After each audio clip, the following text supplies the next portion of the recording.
Have you guys seen this article that was just published December 19th, 2023 about the anabolic response to protein ingestion during recovery from exercise?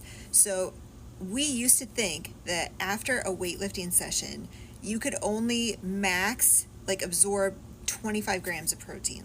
That's why we've been recommending for all these years to eat small protein dense meals after weightlifting. Well, this article just has kind of flipped the whole nutrition paradigm upside down.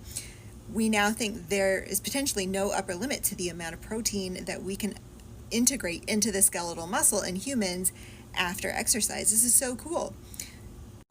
So the way they did this study is they took healthy 20-ish year old men and they divided them into 3 groups.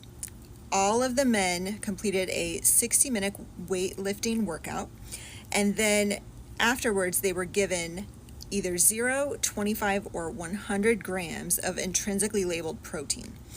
And I believe it was milk-based protein for this study. And so the labeled proteins essentially had isotopes that they could trace into the skeletal muscle. So afterwards they actually did a muscle biopsy where they sacrificed a little piece of their thigh muscle to see exactly how many of these traced isotopes of amino acids were going into the skeletal muscle after they ingested either 0, 25, or 100 grams of protein. And what they found is that protein intake increased the higher the post-workout meal was in protein. So the people who ate 100 grams of protein eventually incorporated more of that protein into their skeletal muscle after the workout over the next 12 hours as they were recovering than the people who had 25 grams or 0. So we used to think that over here that there was an upper limit to this, that this green line here that's labeled anabolism was essentially going to plateau after a certain amount of protein. But now here's the new understanding of the more protein you eat in your post-workout meal, the more muscle you're actually going to build up. And so essentially what this means is humans are like snakes. You know how a snake can just eat a big meal and it can weigh significantly more than a snake's entire body weight, and it will just sit and digest until it's incorporated all of the amino acids. This has changed quite a bit about how I think about my own kind of fitness journey. I've never been super athletic, but in the last few months, my health coach and I have really been working with more people to figure out what we need to do to build skeletal muscle. The more muscle you build, the healthier you are. And there are lots of positive indicators as you age that having more skeletal muscle just means you're going to have better quality of life. What we've found out in our office, we have an in-body scale, which is a special body composition scale that allows you to figure out exactly how much skeletal muscle you have, body fat, intracellular water, extracellular water, as well as visceral fat, which is incredibly important to moderate as a risk factor for metabolic diseases as we age.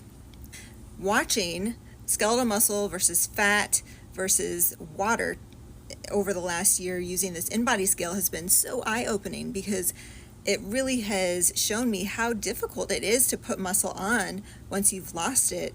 It really does take eating more protein, and this study really drives that home, that going home after a workout and getting in some amino acids, a protein shake, or a protein-rich meal is really important to your recovery for that workout and building the muscles up bigger and stronger. So here's the full reference. And again, my key takeaways are that protein intake is the most important factor in driving new muscle growth. So eating a high protein diet is the biggest key if you want to build muscle. And then specifically, the more protein you eat after a workout, the more amino acids you will incorporate into your own muscle over the next 12 hours. And unlike what was previously believed, excess protein intake does not seem to oxidize and get wasted. It just incorporates into the muscle more slowly. And so I'm working out before dinner now instead of after dinner. I used to put the kids to bed and finish up my paperwork, and then I would work out right before bed, which generally meant that I was not getting a lot of protein after my workout. And so now I come home, the workout's the first thing I do, then I eat 60 grams of protein at my dinner.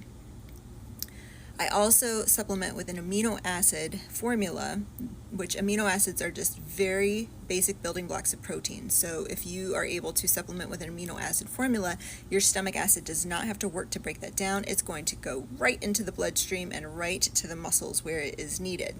I'm needing to, move my workout earlier to like the 4 to 5 p.m. range, because if I'm eating that much protein, I want there to be at least 3 hours between the time that I finish eating my dinner and I lay down to go to bed, so that I'm giving my body a full chance to get that digested. I'd love to hear your thoughts on this, especially if you are somebody who is in the fitness world. Are you somebody who's built a lot of muscle or is trying to build muscle? Let us know your experience.